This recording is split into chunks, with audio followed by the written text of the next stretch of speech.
All right, Mr. D, let's talk a little bit about planting fruit trees. Okay, so what do we need to start with that? Is this the time of the year to be doing that? This is the time of the year to be really getting involved in planting fruit trees. Okay. It's not the time of the year to stick the trees in the ground. Okay, good. But it is the time of the year to be preparing your soil, making sure that your pH is right, and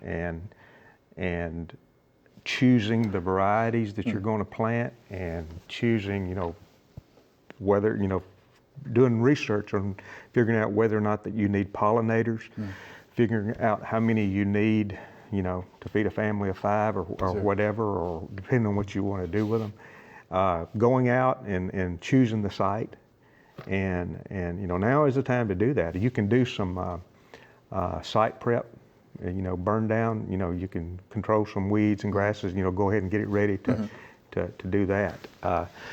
I've got some information that might help with that a little bit. Get my glasses on here. Auburn has a real good publication. Yeah, he knows all about that. And I've copied a few things from the publication, and it's entitled Fruit Culture in Alabama. And if you have a sloped area and you're planting rows, don't plant your rows up and down the hills. Plant them on the contour, because you don't want to, increase the chances of gullies forming and things like that. In a landscape situation, you don't have to pay a lot of attention to the space things that I'm about to mention, because you can kind of strategically place these, trees around, to, kind of help the aesthetic nature of your landscape. But if you have this is for a family of 5, tree fruits and nuts, 5 to 8 apples, and they recommend the semi-dwarf apples. 5 to 8 peaches if you want to go that route. 5 to 8 plums. 2 to 4 persimmons, 3 to 5 pear trees, 4 to 6 pecan trees. I really don't understand that on the pecans. On the spacings on the semi-dwarf apples, 15 to 25 feet apart. Okay. Because they're going to spread, and you want to be able to get between them with you, especially with your riding lawnmower or your bush hog and your sprayer and all that. Peaches, 20 by 20 or 15 by 20. The plums, same as peaches, 20 by 20. Anytime there's a choice, if you've got the room, go to the more distance between it, because it's amazing how fast those trees will spread out, overlap. Okay. But pecans, 60 by 60. Wow. And that's some of the older pecan trees. There are some precocious varieties, some smaller pecans that you can plant a little bit closer than that. Pears, 20 by 20. Or 25 by 30. And some of the pear trees get a lot bigger. On pollination, most apples need to be pollinated. Some of the yellow delicious varieties are self-fruitful. Pecans are wind pollinated. Pecans need pollination. You need a type 1 with a type 2 pecan tree. Plums and peaches and nectarines are self-fruitful, so you don't need pollinators for that. Pears need cross-pollination. So you need 2 varieties of pear trees. So when it comes down to planting them, though, how do you go about it? Okay, planting. Okay, we've done all that. Okay. You've chosen your varieties. You've ordered them. You've got them coming.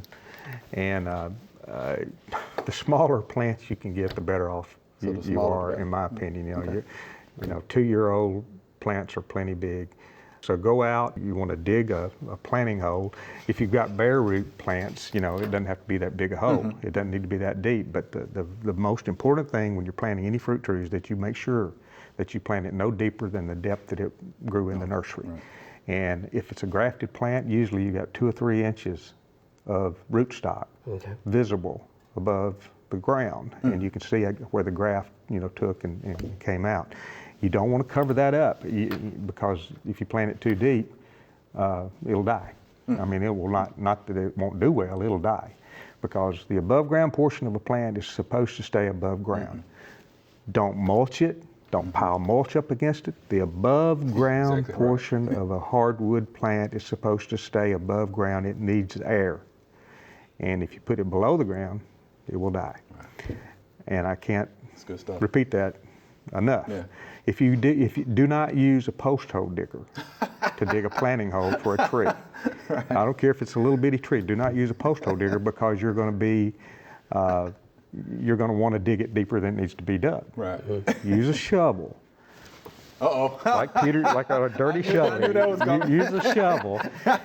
Dig a wide planting hole, not a deep planting hole. Dig a wide planting hole, and dig it the depth that it's. If it's in a container, a pot, dig it so and take it out of the pot, and set it down, and if it goes down an inch, take it out, add dirt to the bottom, and get it so that it is the same depth that it grew in the nursery. Right. Okay. And then you bring the dirt, around, put the topsoil, if it's got any grass or anything, I'd crumble that up, put it down first, and then try to make a little kind of dam well out away from the stem or the base of the plant, so that when it rains, everything's going to settle down a little bit. Right. Keep that in mind.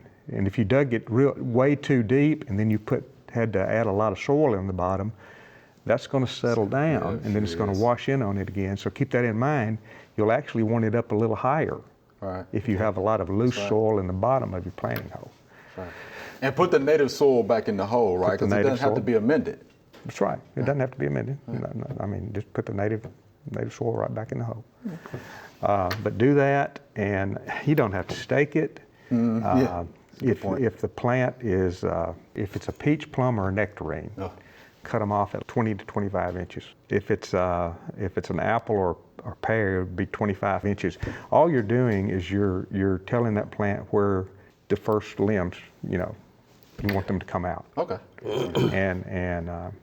And then if you've got a real tall tree, cut it down. I bring it down.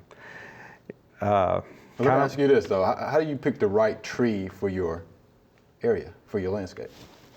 I go to choosing varieties for Tennessee, tree fruit, small fruit cultivars for Tennessee. PB 746, Dr. Lockwood up in Knoxville put together a great publication.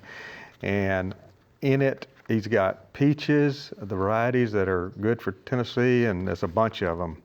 I'm not going to read them all unless you want me to. We can get them on the website. Okay, we put them on the website. Apples, okay, I've got 4 pages of peaches, okay? Wow. Apples, there's not as many apples. Apples do better in higher altitudes. We're here in West Tennessee, in the Mid-South, our altitude is the lowest it is anywhere in the state of Tennessee, but we can still grow apples. And the thing I like about this publication is it also tells you about the problems. And there are problems. And they're going to be run problems. into fire blight and